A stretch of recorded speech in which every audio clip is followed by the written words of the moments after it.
Welcome. Have you ever felt off balance or experienced unexplained vision problems alongside headaches? Today we're exploring Chiari Malformation, a condition affecting the brain that can, surprisingly, impact your eyes and balance. While the exact cause of Chiari Malformation isn't always known, it often arises during fetal development. Genetic factors can play a role, meaning it can run in families. Sometimes it develops later in life due to problems that affect the base of the skull or after trauma. Essentially, anything that alters the shape of the skull or puts pressure on the brain can potentially contribute to the development of Chiari Malformation. Imagine your brain as a complex computer, and the spinal cord as its vital connection to the rest of the body. In Chiari Malformation, the lower part of the brain, specifically the cerebellum, descends out of the skull and into the spinal canal.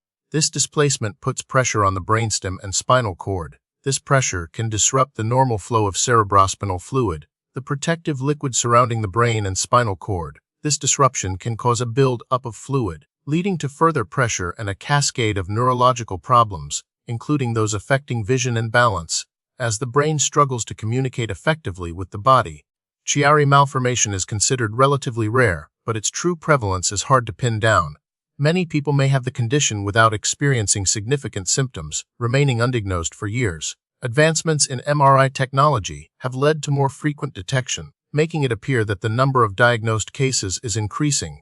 It's believed to affect both genders and all age groups, but it's often discovered in childhood or early adulthood. The symptoms of Chiari Malformation are varied and can significantly impact quality of life. Many experience severe headaches, often described as occurring at the back of the head and neck. Dizziness and balance problems are common, as is neck pain. But the eye symptoms are particularly important. These can include blurred or double vision, rapid involuntary eye movements called nystagmus, sensitivity to light, and difficulty focusing. Other symptoms might involve muscle weakness, numbness or tingling in the hands and feet, difficulty swallowing, and even speech problems. Because the symptoms can overlap with other conditions, diagnosis can sometimes be challenging. Diagnosing Chiari Malformation usually begins with a neurological examination, where your doctor will assess your reflexes, balance, and coordination. However, the definitive diagnosis is made through neuroimaging, most commonly with an MRI scan of the brain and spinal cord. The MRI allows doctors to visualize the cerebellum and determine the extent of its descent into the spinal canal. It also helps rule out other potential causes of your symptoms.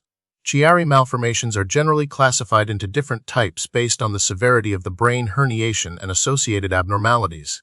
Type 1 is the most common, where the lower part of the cerebellum descends into the spinal canal, but the brainstem is not involved. Type 2 is more severe and involves the descent of both the cerebellum and brainstem. Types 3 and 4 are rare and involve more significant brain malformations, often present at birth. Treatment for Chiari Malformation depends on the severity of symptoms. If symptoms are mild, observation and pain management with medication may be sufficient. Physical therapy can also help improve balance and coordination. In more severe cases, surgery, specifically posterior fossa decompression, may be necessary. This procedure aims to create more space for the brain and relieve pressure on the spinal cord.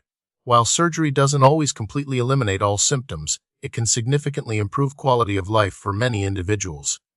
Currently, there's no known way to definitively prevent Chiari Malformation, particularly when it's caused by genetic factors or developmental issues. However, minimizing head trauma and protecting the skull through appropriate safety measures, such as wearing helmets during activities that carry a risk of head injury, may help in preventing acquired Chiari Malformation. The prognosis for individuals with Chiari Malformation varies widely, depending on the type of malformation and the severity of symptoms. Some individuals can lead relatively normal lives with minimal intervention, while others may require ongoing management and, possibly, surgical intervention. Recent research focuses on understanding the genetic factors involved in Chiari Malformation and developing less invasive surgical techniques. Scientists are also exploring ways to improve the diagnosis and management of associated conditions, such as syringomyelia, a fluid cyst in the spinal cord that can occur with Chiari Malformation.